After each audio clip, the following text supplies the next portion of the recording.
আপনি আপনার বেটার বউ দেখতে গেছেন, গিয়ে বলছেন মা তোমার নাম কি? বলছে শেফালি খাতুন। বাহ, খুব সুন্দর নাম। তোর আব্বা কি করে মা? বলছে আমার আব্বার 4টে লরি আছে, আর পলাশির একদম মেন গেটের সামনে মেন রোডের উপরে 12টা দোকান। তোমরা কটা ভাই বোন? বলছে আমি বাপের একাই, আমার ভাইটাই কেউ নাই। এর আর মাথায় কাজ করছে না। এ তো মেয়ে সুন্দর দেখতে যায়নি, 12টা দোকান শুনেছে, ও ভাবছে সব আমার বেটা পেয়ে যাবে, আর মরলেই হলো একবার, বুঝলেন না? শেষের বারে জিজ্ঞেস করছে মা, তো বলছে কি, কতটা লেখাপড়া জানো? বলছে উচ্চ মাধ্যমিক দিয়ে বাড়িতে বসে আছি। বলছে মা কলেজে ভর্তি হওনি? বলছে না, কলেজে ভর্তি হয়নি। বলছে মা এখন তাহলে বাড়িতে বসে বসে কি করো? বলছে কিছু করি না, মাঝে সাঝে টিকটকে ভিডিও করি। তখন চাচা বাড়ি এসে ওর স্ত্রীকে বলছে শোনো, চাচা মেয়ে দেখি নাই, 12টা দোকান রোডের ধারে, 5টা লরি, মেয়ে লোকাল মেয়ে নয়, টিকটকের নায়িকাও বটে। বাড়ি এসে চাচিকে বলছে, চাচি তখন খুব সিরিয়াল দেখা চাচি, ও বুড়ো বয়সে খুব ভালো নেই, হ্যাঁ সিরিয়াল দেখা চাচি বলছে তাহলে এই বৌমাই ভালো। তুমি যদি টিকটকের নায়িকাকে বৌমা করে আনো, ঝাঁটা খেতে হবে না দই খাবে? ঝাঁটা, তোমাকে ঝাঁটাই মারবে।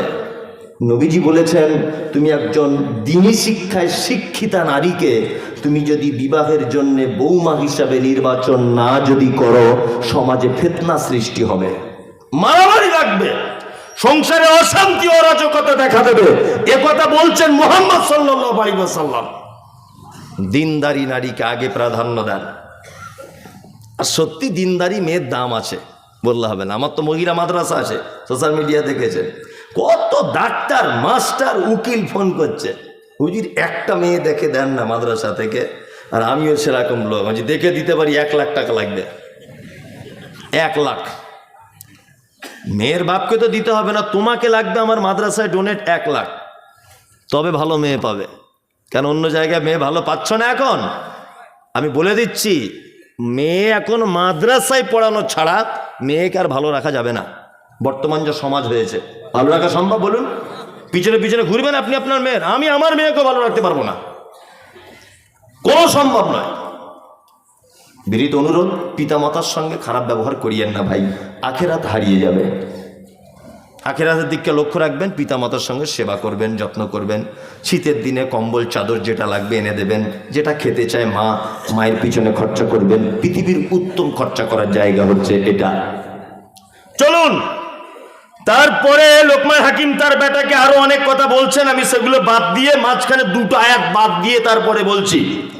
লোকমান হাকিম তার বেটাকে বলছেন, ইয়া বুনাইয়া আকিমিস সালাতা ওয়া'মুর বিল মা'রুফ ওয়ানহা আনিল মুনকার ওয়াসবির আলা মা আসাবাকা ইন্না যালিকা মিন আজমিল উমুর।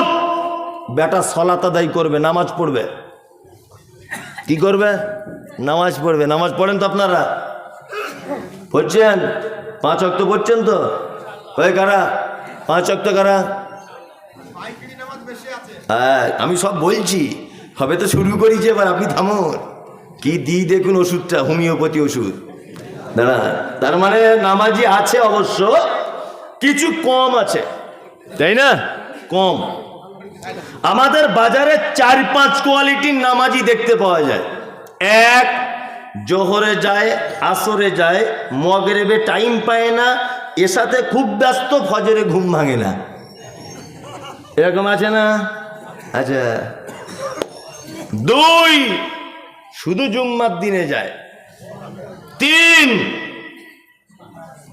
ঈদুল ফিতর, ঈদুল আজহা। 4, 5 ওয়াক্তই যায় না জেনে পড়ে। যদি বলছেন 5 ওয়াক্ত পড়ে না জেনে, মানে বুঝলাম না। চাচা কত বছর নামাজ পড়ছো বাপ? বলছে বাপ 25 বছর হয়ে গেছে আজকে। 25 বছর? বলছে হ্যাঁ। দুয়ায় কুনুতটা বলো তো? বলছে বাপ অত বড় দোয়া মুখস্থ করতে পারিনি বাপ, একদম মুখস্থ নেই। আচ্ছা রুকু থেকে উঠে কি বলে? বাপ ওটাও নাই। সেজদাতে গিয়ে বাপ অত কিছু জানি না, তবে 25 বছর নামাজ পড়ছি। বুদ্ধি কম, বয়স বেশি হয়েছে, চোখে কম দেখি। চোখে কম দেখে, বুদ্ধি কম। কোনো দোকানদার 2 টাকা কম দিকতে দেখি, কি করে বুঝতে না পারে? হ্যাঁ, মাঠে গিয়ে পরের জমির আল কেটে কি করে জমি বাড়াতে হয় সেই জ্ঞান আছে ওর, ও দুয়া জানে না, তাই না? এক পাক্কা চিটার ধরনের লোক। বাটপার। যদি বলছেন কেমন, এই দেখুন এই লোকটা আবার কত ডেঞ্জারাস, দেখুন এতদিন এটা আপনাকে কেউ বলে দেয়নি। 25 বছর নামাজ পড়ছে, দুয়ায় কুনুতে এরকম করছে। আচ্ছা তুমি দুয়া জানো না, ঠোঁট লাড়াচ্ছ কেন? এটা তো একটা যুক্তি। যুক্তি কি যুক্তি না বলুন? রুকু থেকে উঠে দোয়া বলতে হয়, তা তুমি যখন দোয়া জানো না তাহলে তুমি চুপ থাকবে, তাই না? তুমি ঠোঁটটা নাড়াচ্ছ, কি বলো? তার মানে আল্লাহর সাথে পর্যন্ত ধোঁকাবাজি করছে মসজিদের ভিতরে। ঠিক বলছি না ভুল বলছি? এরকম লোক আছে না নেই? আচ্ছা, তোমার সব জ্ঞান টনটনে আর দুয়ার বেলা পারো না। হ্যাঁ, গোলাম হোসেন, বেশি দিন এরকম ভাবে চলবে না। 2 দিন 5 দিন 30 দিন 40 দিন লাস্ট নামাজ হয়ে যাবে, তারপর থেকে আর হবে না। বিনীত অনুরোধ, ছেলেকে বলুন একটা বাজার থেকে সঠিক দুয়ার বই কিনে এনে দিতে, অন্তত বইগুলো পড়ুন, অন্তত পড়ুন বইগুলো। বই এক অক্তে যায় আর এক অক্ত যায় না, ভালো করে বুঝবেন। আর একটা কথা মাঝখানে বলে রাখছি, এ কথায় আমার কে রাগ করলেন আর কে আমাকে দাওয়াত করলেন ওটা আমি বেশি কিছু ভাবি না।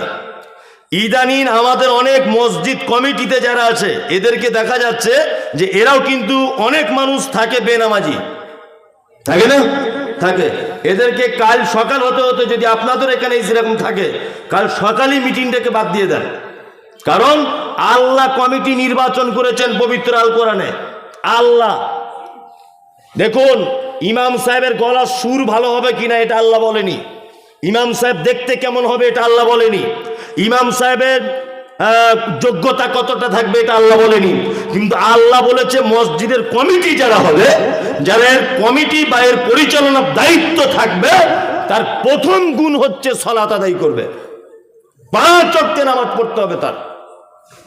আর আপনি যদি নামাজ না পড়ে থাকেন, কাল সকালেও তো আপনি রিজার্ভ দিয়ে দেন, কিন্তু এটা আপনার কাছে অনুরোধ, সকাল হতে হতেই যে ভাই খাতাপত্র ধরো, আমি নামাজ পড়তে পারছি না, আমি আল্লাহর ঘরের অন্তত দায়িত্বে থাকবো না, আমি ক্লাবের দিকে থাকবো, আমি অন্য কাজে থাকবো, আমি ওই কবরস্থানে থাকবো, আমি ওই জলসা কমিটিতে থাকবো, আমি মসজিদে থাকবো না। আল্লাহ পর্যন্ত নিষেধ করেছে থাকা। আমি মমতাজুল ইসলাম এটা বলছি না, আল্লাহ বলেছে। সূরা তাওবাটা খুলে দেখুন, আছে না নেই? আছে? জিজ্ঞেস করুন, সূরা তাওবাটা খুলুন, আছে। বিনীত অনুরোধ, সালাত বাধ্যতামূলক ইবাদত। যারা বলছে জোহর পড়ি, আসর পড়ি, এশা পড়ি, ফজরে যাই না, ঘুম ভাঙে না, তাই এরা বেনামাজিদের তালিকায়। যদি বলছেন কেমন করে, আপনাকে বলছি, আমার বেটা মাধ্যমিক পরীক্ষা দিবে, 4টে বিষয় পরীক্ষা হবে, 3টেতে 100 নাম্বার পেয়েছে। আচ্ছা বলুন তো দেখি, একটায় যদি 0 পায়, রেজাল্ট যেদিন বার হবে পাস না ফেল? ফেল। জোহরে গেছে 100 নাম্বার, আসরে 100 নাম্বার, মগরিবে 100 নাম্বার, এশাতে 100 নাম্বার, ফজরে ঘুম ভাঙেনি তাই যায়নি, ফেল। কি বললাম বুঝলেন? 2, যারা শুধু জুম্মার দিনে যায় এদের খুব কঠিন বিপদ, এদের থাকার জায়গা জাহান্নাম। যারা শুধু জুম্মার দিনে যায়, যদি বলছেন আপনার কি বাপের জান্নাতটা ঠিক এলো আছে, হ্যাঁ পাগল, আমি বলিনি, কোরআন বলছে। কোরআন কি বলছে?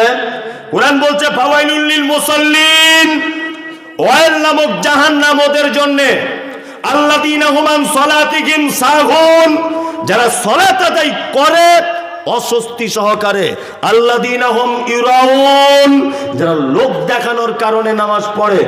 জুম্মার দিনে শুধু যায় মানে এটা বুঝে নিতে হবে বাজারে 5 জন দোকানদার, 4 জন যাচ্ছে, আমি যদি না যাই মান সম্মানের ব্যাপার। ও তখন লোক দেখানোর উদ্দেশ্যে ঝাঁপ নামিয়ে দিয়ে মসজিদে চলে এসেছে। আল্লাহ যেন ওর দিকেই টার্গেট করে বলছেন ইউরাউন, যারা লোক দেখানোর জন্য মসজিদে সালাত আদায় করতে যায়, এদের থাকার জায়গা জাহান্নাম। আছে তো কোরআনে এটা? জিজ্ঞেস করুন। তা আমি শুধু অনুবাদ করে দিচ্ছি আপনাকে বাংলাতে। চলুন, কিছু লোক আছে আমাদের বাজারে, তারা বলে মৌলভী সাহেব আমি নামাজ পড়ি না, তবে ইমানের আমার কোনো ঘাটতি নাই। আছে না নাই? হ্যাঁ। আবার কিছু লোক বলে সারা জীবন নামাজ করে কি করলি তুই? হ্যাঁ, দাড়ি রেখে তোর কি উপকার হলো? দেখ, বিনা দাড়ি নামাজ না পড়ে 2 তলা বাড়ি পারলি। অনেক লোক আছে না নেই? এই কথা যদি কেউ বলে সঙ্গে সঙ্গে সে বেঈমান হয়ে যাবে, তার আর ইমান থাকবে না। যদি বলছেন কেন, কেউ যখন নামাজ পড়ে না তার কাছে বলতে গেলে সে যদি এই কথাটা বলে, মৌলভী সাহেব খুব অন্যায় হয়ে যাচ্ছে, ভুল করছি, নামাজটা পড়তে পারছি না, এর অসুবিধা নেই, এ কাবিরা গোনা করছে সলাৎ ছেড়ে দিয়ে, কিন্তু এর ইমান আছে। কি বললাম বুঝলেন? কিন্তু যে লোকটা বলছে নামাজ পড়ে, আমাকে বারবার বলতে শোনা তো ভাই, তোমার নামাজ তুমি পড়ো, তোমার কবরে তুমি হিসাব দিবে, আমার কবরে আমি দেবো, সবাই পড়বো না, ও বেঈমান হয়ে গেছে সাথে সাথেই। কারণ আগের লোকটা নামাজ স্বীকার করেছে, নিজের দোষ স্বীকার করে একটু নত স্বীকার করেছে, কিন্তু এই দ্বিতীয় লোকটা অঙ্গীকার করছে, ইনকার করছে নামাজকে, করছে না, তার মানে এর ইমান আর থাকলো না। কেউ যদি মনে করে দাড়ি ফাড়ি সব কথা বলিও না তো ভাই, আমাকে ভেবে নিতে হবে তোমার ইমান চলে গেছে। পর্দা, তোমার বউকে তুমি পর্দায় রাখো। মৌলভী সাহেবদের ইনকাম কম, ওই জন্য একটা বড় খায় 4 বছর চালায়, ওর বউরা সব বোরকা পরে পর্দা করবে, আমাদের ইনকাম বেশি, নিত্য নতুন ড্রেসপত্র পড়বে। যদি কেউ এই কথাটা বলে দেয় তার ইমান চলে যাবে। তোমার বউ পর্দা করতে পারছে না, এটা তুমি লজ্জিত হয় তুমি বলো যে আমি করতে পারছি না মৌলভী সাহেব, দোয়া করবেন যাতে আগামীতে করতে পারি, এটা আলাদা বিষয়, তুমি ইনকার করতে পারবে না। খুব সাবধান। সালাত বাধ্যতামূলক ইবাদত, এই ইবাদত ছাড়া কোনো মানুষ জান্নাত যেতে পারে না। যে লোক বলছে নামাজ পড়ি না, ঈমান ঠিক আছে, আমি মুমতাজুল ইসলাম বলছি তোমার ঈমান আছে, তবে তোমার ঈমানে পোকা লেগেছে, স্প্রে করতে হবে। সরিষা যে আলু যেমন স্প্রে করে, তোমার ওখানে স্প্রে করতে হবে, তাছাড়া তোমার ঈমান পুরোটাই নষ্ট হয়ে যেতে পারে। নামাজ পড়বে না, তার জান্নাত নাই। আল্লাহ তাআলা বলেন মা সালাকাকুম ফি সাকার, একজন সাকার নামক জাহান্নামীকে জিজ্ঞাসা করা হবে তুমি কেন সাকার নামক জাহান্নামে এসেছো? সে তখন বলবে ক্বালু লাম নাকু মিনাল মুসাল্লিন, সব ভালো কাজ ছিল ভাইরে, শুধু নামাজ পড়িনি তাই। তার মানে নামাজ না পড়লে থাকার জায়গা জাহান্নাম। পশ্চিম বাংলার একজন বিখ্যাত আলেম, নাম হলো আব্দুল হামিদ ফাইজি আল মাদানী, নাম শুনেছেন? আব্দুল হামিদ মাদানী নাম শুনেছেন? 200-র কাছাকাছি বই লিখেছেন। যদি আপনার বাড়িতে বইটা থাকে, পৃষ্ঠার নাম্বার বলছি, কাল সকালে দেখে নেবেন। বইটির নাম হচ্ছে জানাজা দর্পণ। কি বই? জানাজা দর্পণ। এই জানাজা দর্পণ নামক বইয়ে আব্দুল হামিদ মাদানী সাহেব কাদের জানাজা পড়া যাবে আর কাদের যাবে না এই ব্যাপারে লিখতে গিয়ে তিনি বলছেন, কোন লোক যদি সালাত আদায় না যদি করে, তার জানাজা যদি কেউ পড়তে পারে, তবে যেন দুয়াটা না করে। কি বললাম বুঝলেন? কোন বেনামাজি যদি মারা যায়, তার জানাজা যদি কেউ পড়তে পারে, যেন দুয়াটা না করে। কারণ আল্লাহুম্মা গফির লি হাইয়িনা ওয়া মাইয়িতিনা, আল্লাহ ক্ষমা করে দাও জীবিতদেরকে, ক্ষমা করে দাও মৃতদেরকে। অশাহিদিনা, আল্লাহ যারা উপস্থিত তাদেরকে ক্ষমা করে দাও, যারা অনুপস্থিত তাদেরকে ক্ষমা করে দাও, যারা বড় তাদেরকে ক্ষমা করো, যারা ছোট তাদেরকে ক্ষমা করো। আল্লাহ নারীদেরকে ক্ষমা করো, আল্লাহ পুরুষদেরকে তুমি ক্ষমা করো। এই যে দোয়াটা রয়েছে বন্ধুরে আমার, আল্লাহর ঘোষণা হচ্ছে এই মা সালাকাকুম ফি সাকার। একজন জাহান্নামীকে জিজ্ঞাসা করা হচ্ছে তুমি কেন জাহান্নামে আছো বলো, ও বলবে ক্বালু লাম নাকু মিনাল মুসাল্লিন, আমার সব ভালো কাজ, শুধু নামাজ পড়িনি। তার মানে অত্র আয়াত থেকে প্রমাণ হলো নামাজ না পড়লে তার থাকার জায়গা জাহান্নাম। জাহান্নাম যার ব্যাপারে আল্লাহ ডাইরেক্ট বলে দিচ্ছে, এইরকম কোন মানুষের জানা যায় যদি আপনি বলেন আল্লাহুম্মা গফির লি হাইয়িনা, আল্লাহ ক্ষমা করে দাও উপস্থিত মানুষদের, জীবিতদেরকে, ও মাইয়িতিনা, আর যে মারা গেছে তাকে। জীবনে নামাজ পড়েনি তার জন্য যদি এই দোয়াটা করেন, তাহলে আল্লাহর উপরে চলে যাওয়া হয়ে যাচ্ছে না? আল্লাহ তো ঘোষণা করছে জাহান্নাম, আর আপনি বলছেন ওকে ক্ষমা করে দেন। এটা কেমন ব্যাপার হয়ে যাচ্ছে না? যাচ্ছে না। আমার কথা বলিনি, ওনার বই থেকে পড়ে এসে বলছি। তাহলে নামাজের কত গুরুত্ব বলুন তো, আছে না নেই? কোনো মানুষ নামাজ ছাড়া জান্নাত যেতে পারবে? পারবে না। বিনীত অনুরোধ, কিছু করেন না করেন, অন্তত পক্ষে 5 ওয়াক্তের জামাত সহকারে নামাজটা পড়ুন। ইনশাল্লাহ পড়ব। গাড়ি চালান তাই না, অনেক দূরে দূরে ভাড়া খাটতে যেতে হয়, এক সাইডে দাঁড় করিয়ে চট করে, আপনার তো ভালো সুবিধা, জোহরের নামাজ দেখছেন 4 রেখাত 2 রেখাত পড়ে নেন, আপনার তো খুব আরাম, তাই না? আসরের 4 রেখাত, গাড়িটা একটু বাম দিকে সাইড করে দিয়ে 2 রেকাত পড়ে নেন, আপনার ছুটি। সুন্নত পড়তে হবে না, কিচ্ছু পড়তে হবে না আপনার, শুধু আসরের 2 রেকাত কসর পড়ে নেন, আপনার ছুটি। জোহরের কিছুই পড়তে হবে না, শুধু 2 রেকাত কসর করে নেন আপনি। কি বলে, অন্তত মুসলিম থেকে যাবেন। কি বললাম বুঝলেন? অন্তত পক্ষে কি থেকে যাবেন? মুসলিম টুকু থেকে যাবেন আপনি, ইসলাম থেকে খারিজ হবেন না। খুব দুঃখ লাগে, আফসোস লাগে সত্যি, যে আমরা প্রত্যেক জায়গাতে জলসাগুলোতে এই মসজিদের উন্নতি করবে। কিসের উন্নতি? না আমাদের মসজিদের মার্বেল পাথরটা লাগাতে হবে, তাই। আচ্ছা বলুন তো, মাটির মসজিদে নামাজ পড়লে নেকি কম আর মার্বেলে পড়লে নেকি বেশি, এরকম কোনো ব্যাপার আছে? আছে তাই। তা আপনার মার্বেলের উপরে এত কেন আপনার টেনশন এসে? কই মসজিদের সর্দার সাহেব, মসজিদের ইমাম সাহেব, মসজিদের যারা পাক্কা মুসল্লি, তারা মিলিয়ে কই এইটা তো বলে না, চলো প্রতিদিন আমরা টার্গেট করব 5 জন করে নামাজি বাড়াতে হবে, পাড়ায় পাড়ায় ঘুরি, চলো ভাই হাতটা ধরে বলি, তাহলে ইমাম সাহেবেরও লাভ হলো, তাই না? ইমাম সাহেবেরও লাভ হলো, সর্দার সাহেবেরও লাভ হলো। কারণ লাভ এই যে ওদের কথাতে যদিও নামাজ ধরে যায়, ও যতদিন নামাজ পড়বে এরা ততদিন নাকি পাবে। লাভ হলো না লস হলো? শুধু সিমেন্ট আদায় করতে ছুটছে সব জায়গাতে, আমাদের গ্রামেও তাই। কি বললাম, শুধু সিমেন্ট আদায়, বালি আদায়, রড দাও, পাথর দাও, মসজিদ বিশাল চিকচক ঝিকঝাক মার্বেল পাথর, জানো একেবারে নিজের ছবি নিজে দেখতে পাচ্ছে। ফজরে 3 জন, বলুন তো এই মসজিদের কোনো কোনো কদর আছে? হ্যাঁ, নাই। হ্যাঁ, বিয়ে বাড়িতে গান বাজছে, ঢোল বাজছে, ও আজকে বুবুর হাসি খুশি, কালকে বুবুর বিয়ে, সব গান টান চলছে, কেউ ড্যান্স করছে, ডিজে বাজছে, সব রেডি, প্যান্ডেল মিষ্টি মেটাই সব চলে এসেছে, বর আসেনি। বর, আচ্ছা বলুন তো বিয়ের দাম আছে? বিয়ের মেন কে? বর। বর না এলে বিয়ের দাম নাই। মসজিদে রং করা, আতর লাগানো, টাইলস, ওই আপনার রাজস্থানের শ্বেত পাথর সব দিয়ে সাজানো, নামাজই নাই সব জায়গাতে। সব জায়গাতে, আপনাদের কথা বলছি না আমি একা, সব জায়গাতে এখন এই অবস্থা। এই অবস্থা নাই প্রতিটা জায়গাতে। তার মানে মানুষ একটা সহজ রাস্তা বুঝেছে। কি রাস্তা বলুন তো?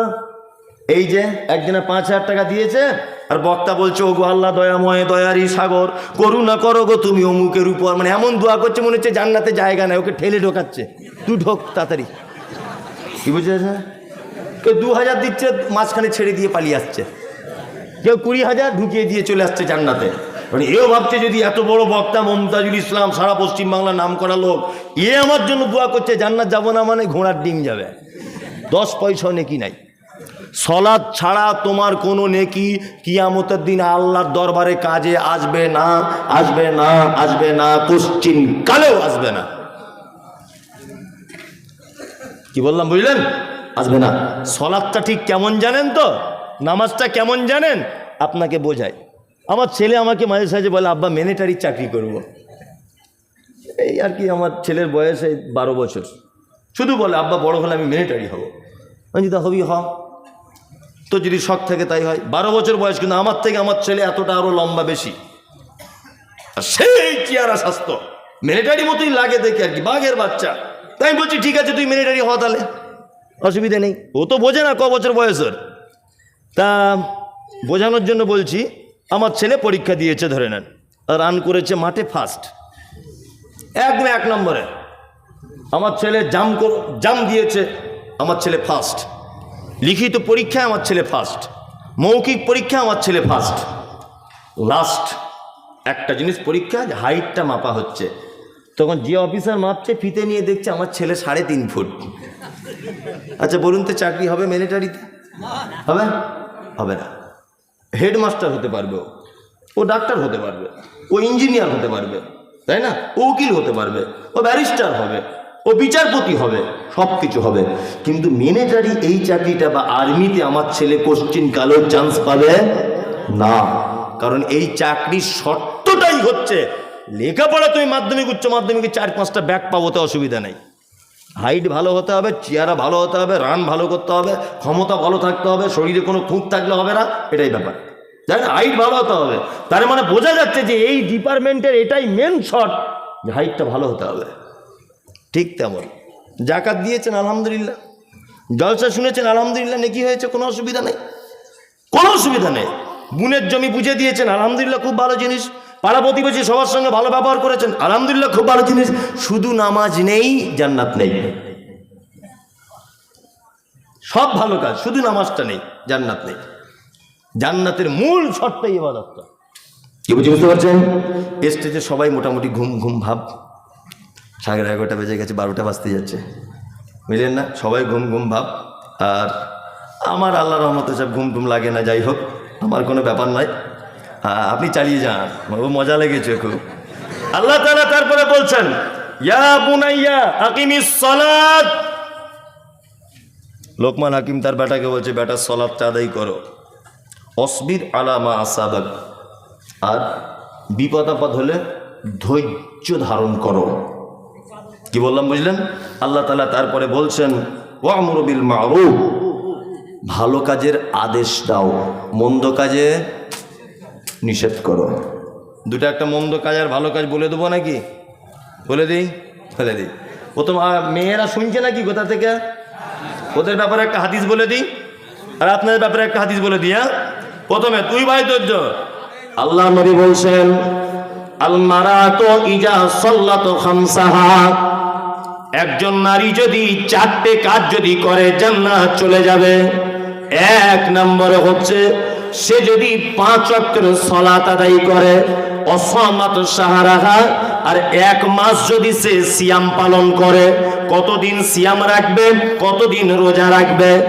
1 মাসের ভিতরে কেউ রাখবে 27 দিন, কেউ রাখবে 25 দিন, আবার কেউ রাখবে 23 দিন। বাকি দিনগুলো যদি নামাজ হয় ওর ছুটি দিয়ে দেওয়া হয়েছে, রোজা যদি হয় অন্য মাসে করে দিতে হবে। আর 3 নম্বরে ওয়া আতাআত বালাগা, বিশ্ব নবী বলছেন, ও নারীরা তোমরা তোমার স্বামীর সেবা করবে, তাহলে তুমি জান্নাত চলে যাবে। কটা ভালো মন্দ কাজ বলে দিচ্ছে হাদিস দিয়ে, শুধু হাদিসগুলোর বাংলা বলে দিই। 1, মায়েদেরকে বলছি 4টে কাজ করুন, জান্নাত চলে যাবেন। কটা কাজ? 4টে। 1, 5 ওয়াক্ত নামাজ পড়বেন। 2, অসামাত সাহারা, 1 মাস রোজা রাখবেন। আতাত বালাগা, স্বামীর সেবা করবেন। করে তো? আপনাদের করছে? পানিটা দেখি বাবু, একটু পানি। ও খুব ভালো লোক, ও সব বুঝে। বিসমিল্লাহ।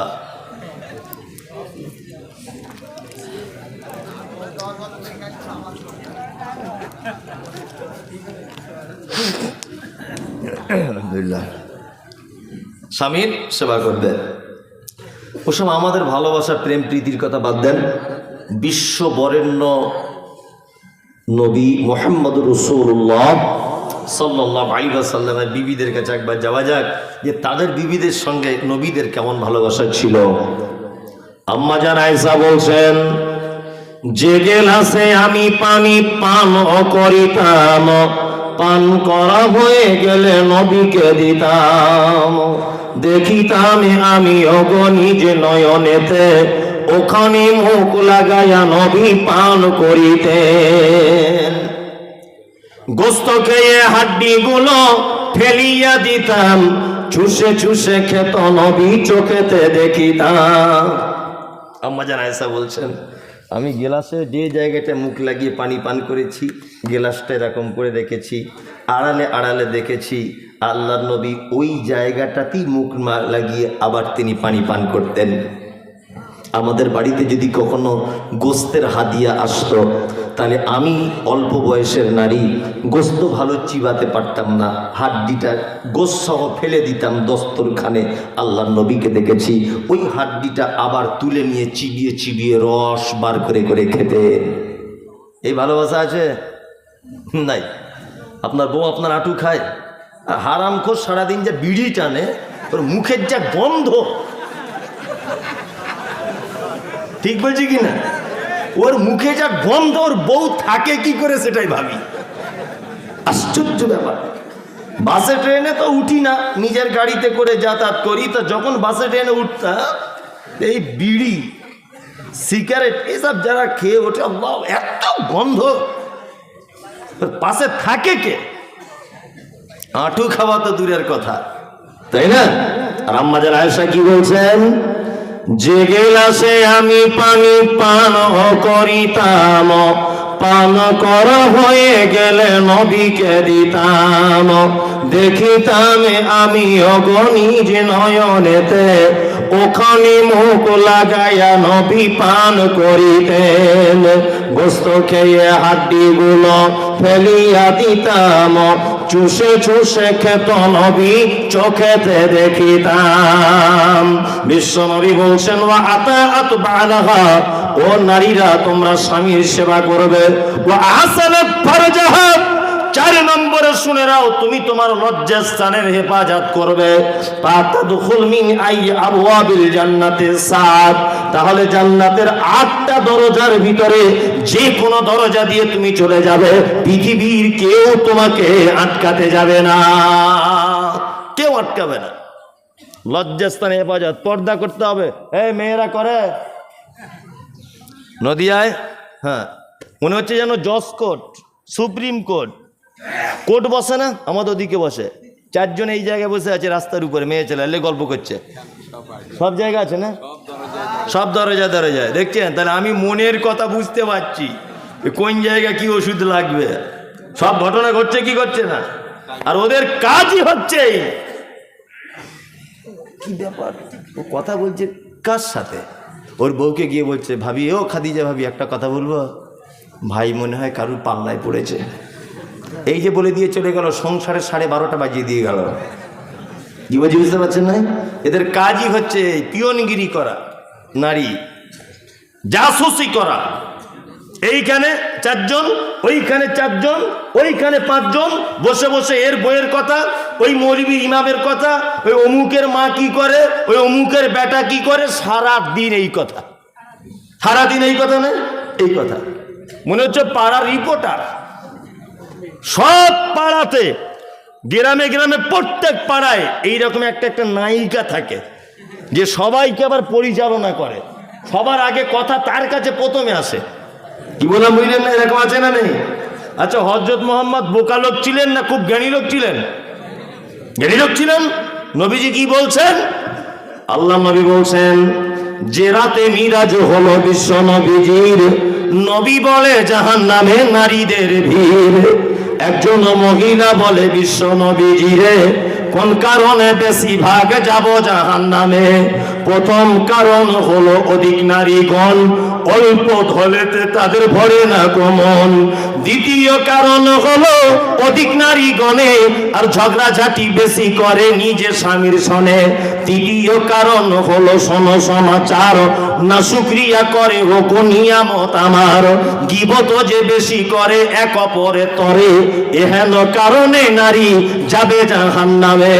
বিশ্ব নবী বলছেন, আমি মিরাজের রাত্রিতে রাস্তাতে অনেক ঘটনা ঘটেছে, আমি জান্নাতের ভিতরে দেখলাম শুধু যেন রিক্সা চালকেরা, ফুচকাওয়ালারা, ফেরিওয়ালারা, গরিব মানুষেরা, যাকে পাড়ার লোক তুচ্ছ মনে করত, যাদেরকে 10 পয়সা দাম দিত না, এই কোয়ালিটির মানুষগুলিকে দেখলাম জান্নাতের ভিতরে তারা সিট দখল করে আছে। আর জাহান্নামের দিকে তাকিয়ে দেখলাম অহংকারী ধনী মানুষেরা, আর অধিকাংশ নারীদেরকে দেখলাম যে নারীরা যেন সব জাহান্নামের ভিতরে যেন রয়েছে।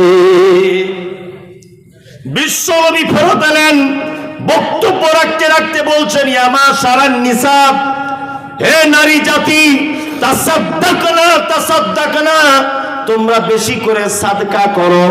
একজন নারী বলছেন, আল্লাহর নবী, কেন আপনি আমাদেরকে বারবার সাদকা করার কথা বলছেন? বিশ্ব নবী বলছেন, এই মাত্র তোমাদেরকে জাহান্নামে দেখে এলাম যে তোমাদের অধিকাংশ নারী জাহান্নামের ভিতরে রয়েছে। এক প্রথম কারণ হচ্ছে অল্প জিনিসে তোমাদের মন ভরে না। পরীক্ষা করে দেখবেন, ভরে না, ভরে না, ভরে না। ওর এত আছে তবুও বলবে নাই। এটা নারী। 2, স্বামীর অকৃতজ্ঞতা। সব সময়তেই অকৃতজ্ঞতা নেই, ও সব ভালো। সারা জীবন একটা প্রাণী আছে, যার খায় তার বদনাম করে, তার নাম নারী। বুঝলেন তো? 30 বছরে আপনার সংসার করছে, 30 বছরে মাঠ থেকে একটা বড় কাঁঠাল এনে স্বামী স্ত্রী দুজনা দুপুরবেলাতে খেতে বসেছেন, কাঁঠালটা ভেঙে। তা আপনার বউকে বলুন, নাফিসার মা, আমাদের কাঁঠালটা কি মিষ্টি বলো। দেখবেন ও এক চান্সে বলবে তুমি যতই ফটর ফটর করো আমার বড় ভাইদের গাছের মতো মিষ্টি নয়। এটা বলবেই, এটা ওর চরিত্র। হ্যাঁ একদম।